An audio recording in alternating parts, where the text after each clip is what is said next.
Hello, Home Slices. It's Kiara with Home Slice Adulting, coming to you with another installment of Driving Home. Now, for those of you who do not know, Driving Home is a series that I do on Fridays after work, because there's no better feeling than getting off of work on a Friday knowing that you do not have to go back to work on a Saturday morning. So, it's just that feeling of euphoria, and I use this time to talk about whatever I want to talk about. It's not a very well-watched series, but that's okay. I do it for myself. And because I'm also supposed to be trying to be more consistent with my YouTube channel. So here goes. So this week was a pretty tough week for me. I have gotten to the point in my job and in my work where I feel like I am underwater on a lot of the things that I'm supposed to do. I keep a detailed list of tasks that I'm supposed to do. In Outlook, you can flag your emails and, kind of make that a to-do list. So I have a to-do list full, in handwriting and on my email, and it's been difficult for me to catch up this week. Things have kind of started to fall through the cracks a little bit, and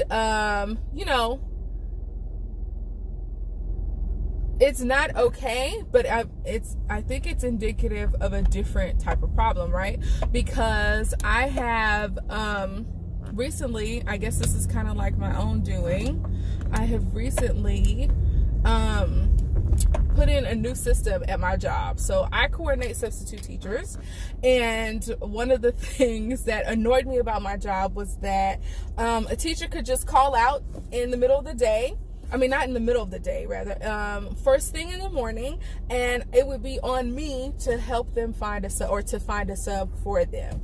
And that just created a lot of anxiety for me, because teachers who got sick overnight or had sick children overnight would call this kind of like hotline, and the hotline would leave a voicemail for me. So every morning, as soon as I woke up, I would get up and check that voicemail to see if there were any messages from teachers. And from the get-go, I would know whether my day was going to be a good one or a bad one. And that created a lot of anxiety for me. So I have kind of been given free reign to do whatever I want with the substitute system, I guess within reason. And I found this really good substitute teacher system that while it's not perfect for our purposes, because the way the school works is that teachers find their own subs. So it would be great if the features could kind of be updated to give the teachers more autonomy over what goes into the subsystem, whereas it's currently designed for a school that has one person scheduling subs, and they have all of the permissions and stuff. All the teachers have to do is enter their information. So it's not 100% perfect for our purposes, but it has definitely made my life easier. With regards to the actual sub stuff. Now, it's made my life a little bit more complicated at work, because I now have to train everybody on how to use it. And so there's already been some issues with people not using it correctly. There's been some issues with the wrong substitute being scheduled for something and me having to fix that. And so we're just in this transitionary period. But the good thing is that it's taken so much stress off of me, because substitutes are notified instantly when there's a job available. That way teachers don't have to go through me. And it's really taking a load off my back. And until people get more familiar with the system, this is going to be my life, apparently. So maybe the subsystem is the reason why I haven't been able to overcome a bunch of stuff. I've had to do trainings for the substitutes. I had to do trainings for the teachers. I had to do my own training. So it's been kind of a rough week for me. And some other things happened.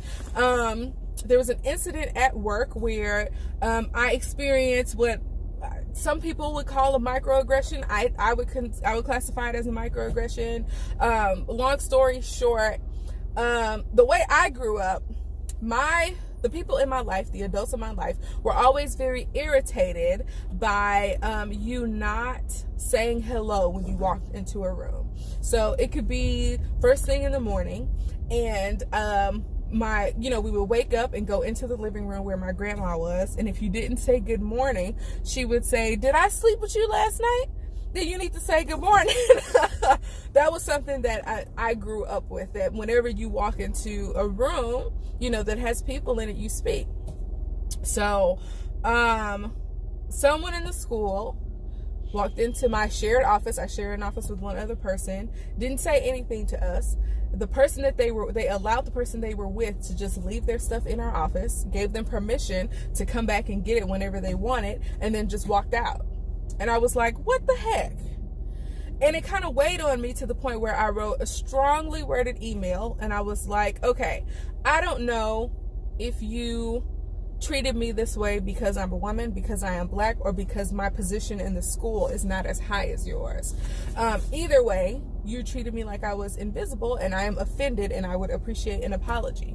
I don't know what I was expecting from, that email, but the response that I got really surprised me to the point where I was like kind of emotional, and I was surprised at how open and receptive that person was to what I was saying. They sincerely apologized via email and came to apologize the next day in person, and it was just like heartwarming to me that someone took what I said and actually thought about it. They took what I said, and instead of getting defensive for, suggesting that they might be racist, sexist, or elitist, they took what I said, they apologized, and I truly felt like they meant it. And that was like one of the most positive interactions I've had regarding confronting, issues such as racism or sexism or anything like that. And, for a lot of us, we don't confront these situations. We don't confront people who do microaggressions against us, because it's not worth it. And I guess that's part of the reason why it's a microaggression. Like it's so small that it's maybe not, you feel like it's not worth your time to explain why you were offended by it. But I took the time to explain why I was offended by it, and the response that I got was wonderful. And it doesn't mean that the next time I experience a microaggression that I'm going to do the same thing, but it gives me a little hope in the world. Yeah. So, speaking of hope, I invited some coworkers out for a happy hour at 4. I was there from 4 to 4:30, and since nobody showed up, I called my boyfriend and I was like, hey, let's go watch Avengers. And he was like, Avengers just came out tonight. The ticket's gonna be sold out. There's no way we can do it tonight. So I go on Fandango, my favorite movie ticket, app, and find we got 2 seats. There are 2 seats available in a movie theater that's like close to our house, right? So I go there and see that they have 2 seats open, and I call my boyfriend and I'm like, hey, in an hour and a half they have a showing at this place, do you want to go? And he was like, yeah, I'll meet you there. And so now I'm driving home, I'm on my way to this movie theater, and this traffic is freaking terrible. I can't, so I'm gonna turn around and go the way that I know to go. But anyways, that's where I'm headed now. I'm going to watch Avengers. I might do a review, but people don't really watch my reviews. People don't really, want to know what I have to say about movies. So, I probably won't do a review, but the movie is 3 hours long, and, we'll see how it goes. I am expecting to be wowed and thrilled and all that jazz.